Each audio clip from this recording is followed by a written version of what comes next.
Hello, everyone. Welcome to 2D Board Gamers. My name is Dave, And I'm Dirk. and today we're going to do an unboxing of a game we played on the Dice Tower Cruise. Now, this was a game I had actually heard the name, but I really didn't know anything about it. But I saw some people playing it, and I was like, that actually looks pretty interesting.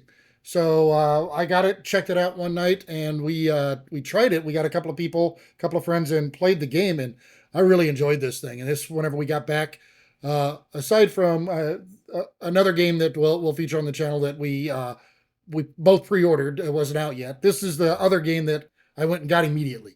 So we have got it now. Looking forward to doing the unboxing because I want to play this one with my kids. Yeah. Yep, Dirk bought this game, so we're going to let him open the package. All right. He can run the show. Okay, so I'm going to get to run the show. Okay, ooh, it's weird. So this is, whoops, BombBusters. It is a game designed by Hisashi Hayashi. Yep. And illustrated by Dom2D. And I mean, it's kind of these cute little animals, although Rabbit looks a little bit too happy here to be cutting wires on a bomb. But, you know, I don't know. Maybe Rabbit's a little unhinged. I don't know. But this was definitely not the artwork I expected to see on a game about defusing bombs. But it's kind of cute. I like it. So let's run with it. But they wanted the best team. They got you. So, yeah. See what they got here. It is Pegasus Spiel. So, all right. We got here. Yep. Okay. What do we got here? Dirk was able to defuse the shrink wrap. Barely. I don't know. It's almost got the best of me here. Okay, so here we've got first thing we're looking at here, instruction manual. Now the instruction manual. So this is a campaign game. So there are components that go with it. So the instruction manual it was actually pretty good about giving you the basics of the game without ruining what was coming up. I mean, you look at it, you can definitely see there's some things going to show up that you don't play in your first scenario, but it gives you the good, you've got the aim of the game here, which is BombBusters is a cooperative game, which that's a really big thing for us. We like a lot of cooperative games here, so this was good. But each player is a bomb disposal expert, and all players together form one team. The objective is to defuse the assigned mission's bomb together, and beware, the bomb will explode if you cut a red wire or if the detonator dial reaches the end, which is a lot easier than it sounds. Yeah, so you got these blind, you get to see your wires, but then a person would say, okay, I'm going to make a pair, and it says maybe I'll pick this wire here, and then you show it. Oh no, they say, is this a 7 or something? Yeah, you can only call a number that you have. Right. So you have to have the number somewhere. So like if this is mine here, and you do give hints. You give a hint. So like this guy here says, okay, I'm going to call 4. And so he says, is that a 4? And if you say yes, then you can reveal your bomb. And you do them in pairs of 2 or pairs of 4, I guess. Yeah, if you happen to have all 4, you can do all 4 at the same time. Otherwise, you have to do them in pairs of 2. Yeah. But yeah, so you put them out here, you line them up in numerical order, and you're trying to get your team to diffuse or cut wires that belong in pairs. If you cut the yellow wire, the yellow wires are a pair, but their numbers don't match. Right. And then the red wire, of course, blows the bomb up, and you have to start the mission over. And the first few missions are like training, and then you get to the main game.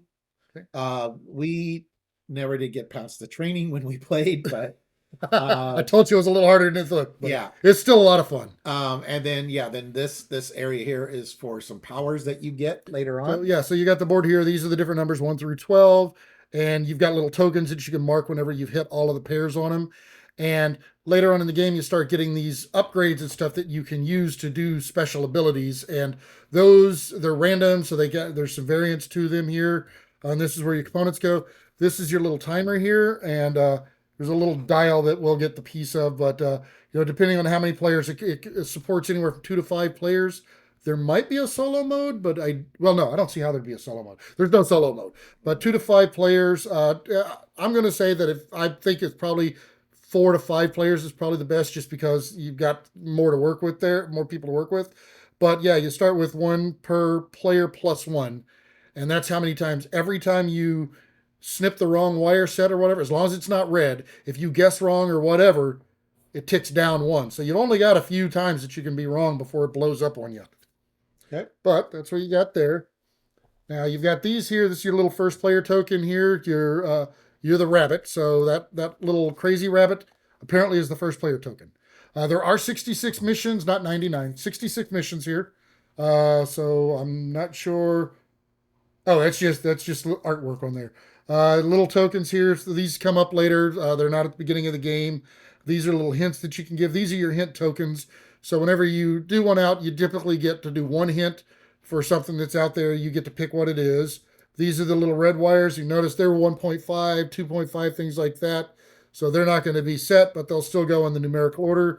These are your pairs. Now, these were a little bit fidgety. I mean, I'm going to be honest. I love the game. Not the biggest fan of how fidgety these components were.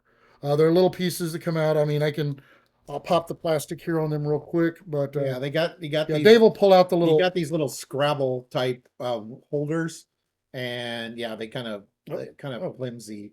But you can see here, this is like I said, it's a campaign. You're going to unlock these. Yeah, So we're not going to open those up on here. We'll do those in the first 8 missions are training missions, and then starting with mission 9 is where the game I think will change. We never got that far. There you go. Let's pop one I of think these. we got here. to like mission 4 or 5. Yeah, so or something. yeah, we've got one of these, and it's like they'll go in your little boards here, and like you'll put them up in front. Well, you put them up in front of you, and they kind of can wobble around a little bit. So we saw that. So I've already been out because, like I said, I really like the game. It's just the components aren't.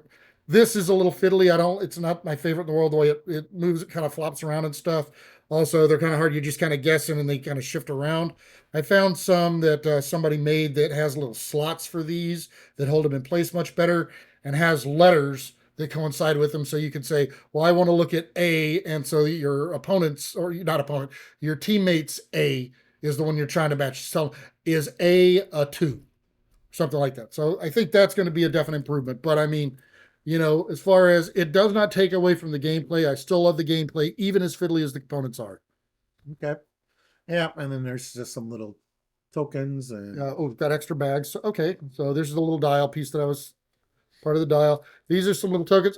We're not exactly sure how they're used. They don't really go over it in the training mission, but we were kind of using them to mark and to kind of help determine where our yellow and red were. they probably unlock. Yeah. Because you got 3 reds and 4 yellows. And then we've got some cards here. So the cards that we have available to us at the beginning. Oh, these are little things. Yeah, they go that you use to mark whenever you've got your pairs, so everybody knows. Yep.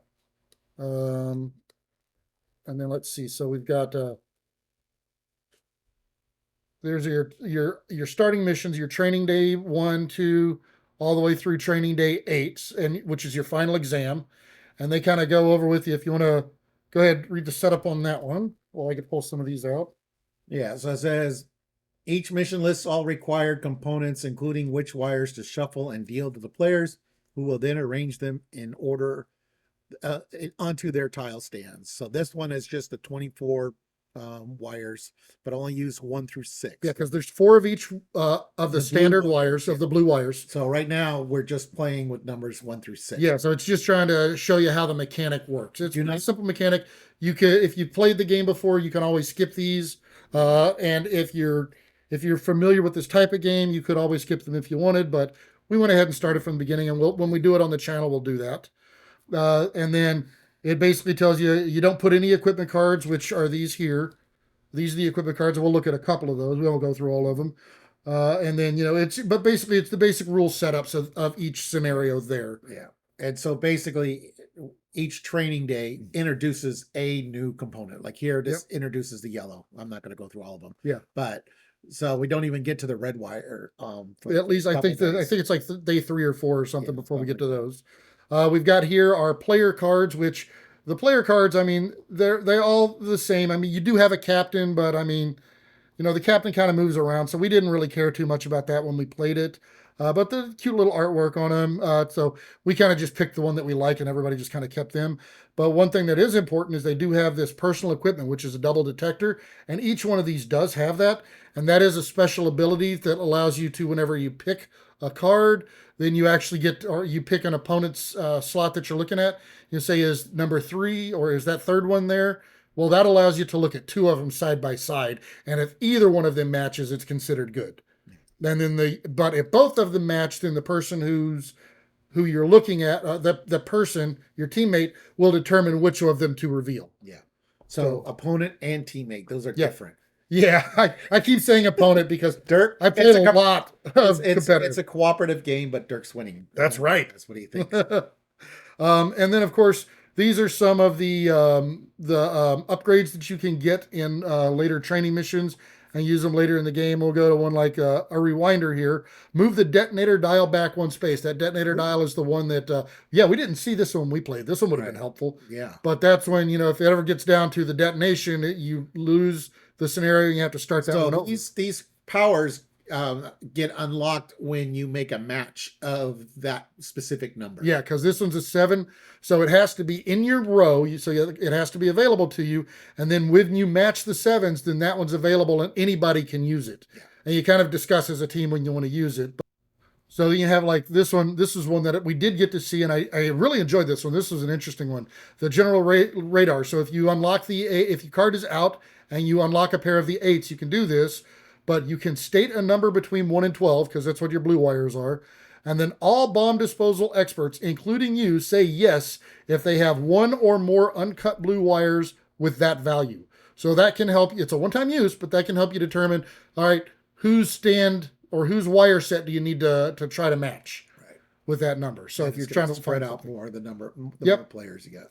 So, that's just a couple of those. So, and like I said, those will open up as you go through the training. And I mean, as far as starting components, it looks like that is pretty much most of what we've got here. So, I mean, and then we've got boxes for, 9 through 19, 13 through 42, 15 through 31, 30. Yeah, 31. Oh, there's more underneath. Yeah. So some bigger boxes too. So we'll get to see, I don't know, it looks like there's some kind of sticker thing that might go on the front. So we saw some stickers. We thought maybe Tom's kids had put them on there, but maybe they do actually come from the game. We will find out. Yeah, I think somebody who played the Dice Tower copy had opened up this box. Yeah, one of the boxes probably got opened up. So yeah, but we might have stickers, we might not. We're not sure yet. It looks like there's something though. Okay, yeah, because so it's not a legacy game, but it's because you don't rip up components. Yeah, so but it does look like there might be at least a couple of stickers. But there is it is a campaign game. Yeah. All right. Well. So looking forward to it and seeing if I can get all the way to the end of this. How we can do on this, because like I said, like Dave said, we only did the starting missions, and it took us an entire session to get through those. So yeah, hopefully we'll do better when it comes to the actual campaign. I think we got to like 4 or 5. I can't remember how far we got, but I thought we got further than that. Wait a minute, I don't know. I know we didn't get through all 8. No, we did not. All right, but anyways, so thank you for watching, everyone. Please like and subscribe.